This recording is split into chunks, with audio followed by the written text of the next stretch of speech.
وبيبتدي فيلمنا بالعالم اللي مليان بالسحر لحد ما بدأ يتلاشى واللي اتبقى قليل منه مدينة ايان اللي نصها بني ادمين ونصها حيوانات. والنهارده عيد ميلاد ايان الخجول اللي متعلق باباه على عكس اخوه اللي بيحب السحر واجتماعي جدا. وبيجي جوز مامتهم فرانكو وبيلبس ايان بلوفر باباه في اليوم ده وبيروح المدرسة وهو في طريقه بيتعرف على واحد وبيقول له انا صاحب باباك. بالمناسبة باباك كان شجاع جدا وواثق في نفسه جدا. وبيروح ايان مدرسته بيكتب كل حاجة عايز يتعلمها في اليوم ده انه يتكلم بثقة ويعرف يسوق ويبقى شجاع زي ابوه. وبيدخل ايان الفصل وبيلاقي غرمون اللي بيستمتع عليه وطبعا ما بيقدرش يكلمه. وفي اليوم ده قرر ان هو يتعلم السواقه ولكنه فشل وابتدى يحاول يعزم اصحابه على حفله عيد ميلاده. واول ما جه اخوه بعربيته خجل ايان وقال لهم خلاص انا لغيت الحفله بعد ما بهدل وشه بالحبر اللي كان بيغش منه. وبيرجع البيت وبيشطب كل حاجه قرر ان هو يتعلمها وبيقرر ان هو يشغل شريط باباه عشان يسمعه. وجت مامته ابتدت تقعد جنبه وابتدى يسالها يقول لها هو بابا كان في السن ده كان واثق في نفسه؟ قالت له الموضوع احتاج شويه وقت عشان يبقى كده. راحت مامته قالت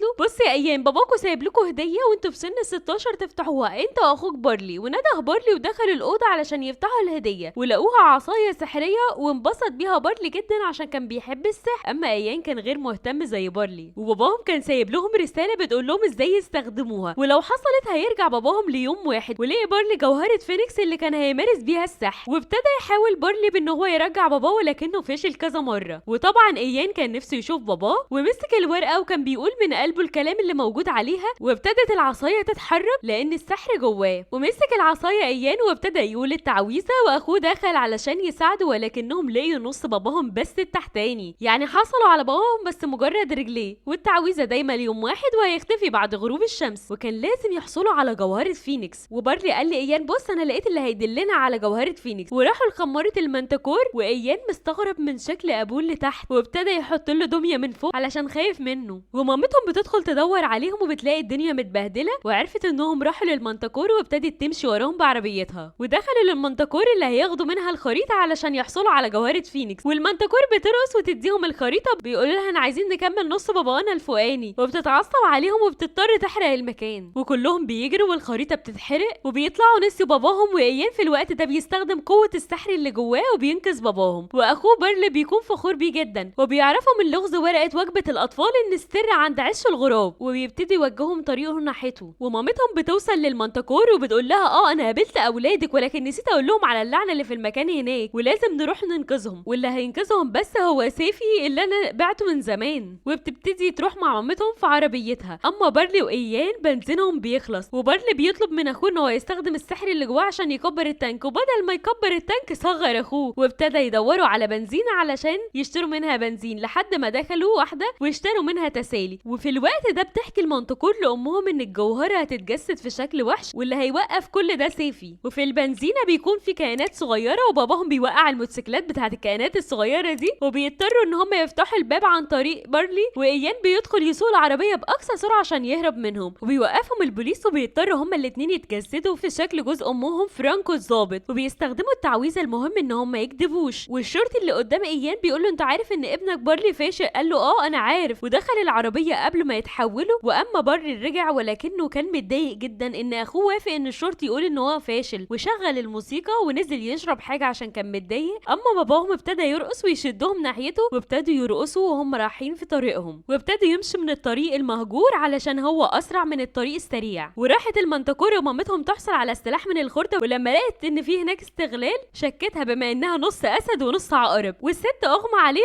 وخدت السلاح ومشيت. وابتدى زوج امهم يعرف ان اولاد زوجته اتنكروا وابتدى يجري وراهم وعرف انهم مشوا من الطريق المهجور وبرضه مشي وراهم ووصلوا الطريق وكانوا محتاجين انهم يفردوا الجسر. واضطر ايان يستخدم السحر والعصايه علشان يعمل اقدام ويمشي عليها ويعدي الجسر وينزلهم. وابتدوا يمشوا بعربيتهم والشرطه تيجي وراهم. وابتدى جوز امهم يهددهم انه لازم يروحوا معاه. وابتدى ايان ياخد العربيه ويهرب بسرعه ووقفوا الطريق. واضطر بارلي يستغنى عن عربيته في انه يمنع الشرطه تمشي وراه وما بقاش غير كشاف العربيه. وابتدوا يروحوا ورا اتجاه الغراب لحد ما وصلوا طريق كله ميه. وعشان يختصروا الطريق والوقت استخدم ايان السحر في حبه التسالي من بارلي ويعملوها كسفينه ويجروا بيها. ومامتهم والمنتكور في طريقهم طلع لهم الحيوانات الصغيره عليهم لحد ما وقعت العربيه بيهم واتكسرت. واضطرت المنتكور تستخدم اجنحتها عشان يوصلوا لبارلي وايان بسرعه. وابتدى بارلي يحكي لايان على ذكرياته مع باباه وخصوصا اخر مره المفضله ليه لما كان باباه تعبان وقد ايه كان لازم يودعه وسط الانابيب اللي كان حواليه، وكان خايف من وقتها وقرر ان هو مش هيخاف تاني. ووصل للبوابه الاخيره وبيطلع عليهم مكعب هلامي بيفتت اي حاجه قدامه، ولو مشوا في فخاخ اسهم منصوبه ليهم. وعلشان يعدوا منطقه الخطر ابتدى اخوه بارلي يعمل نفسه جسر ويعدوا عليه، وعلشان يوصلوا للباب قبل ما يتقفل. ودخلوا هم وباباهم ولقوا المكان بيتملي ميه، والعصايه مش هتنقذهم بحاجه الا لما حد يقف على الحجر اللي تحت، وطبعا اللي ممكن يعمل كده هو باباهم بس. واخر الفتحه وصلتهم لمدرستهم وبيتهم، وابتدى ايان يقول لبارلي انت السبب، كنا مشينا من الطريق السريع. وقال له انت فاشل يا بارلي، واخد باباه وقال له خد عصايه السحر اللي انت مهتم بيها وانا هقعد مع النص اللي باقي من بابا دلوقتي. وابتدى بارلي يبص للحجر ويدور في نافوره الميه على الجوهره، وابتدى ايان يشطب على الحاجات اللي كان نفسه يعملها، ولقى نفسه عمل كل حاجه بمساعده اخوه، وبيفتكر قد ايه ان اخوه كان مبسوط بنجاحه. وابتدى ياخد باباه علشان يتاسف لاخوه وقد ايه ان هو غلط في حقه، لكن اخوه لقى مكان الحجر واكتشف مكان جوهره فينيكس، وابتدى يطلع دخان احمر اللي هو اللعن، وتتكسر المدينه والوحش بيهاجم بارلي وايان. وبتوصل المنتكور وامهم بجناحها وبيحاول ايان علشان يرجع نص باباه الفوقاني، وبارلي طبعا في ظهره، ومامتهم بتحاول توقف الوحش بطريقتها، ولكن بارلي قال له خليك هنا يا ايان وانا هروح اهاجم الوحش. ولكن ايان في المره دي بيرفض وبيقول له احنا الاتنين واحد، عايزين نشوفه، خليك هنا وانا هروح. وابتدى ايان يهاجم الوحش وبتقع منه عصايه السحر في الميه، وبيروح الوحش يهاجم بارلي، وايان طبعا بيطلع زمبرة رابط عشان يزمر بيها،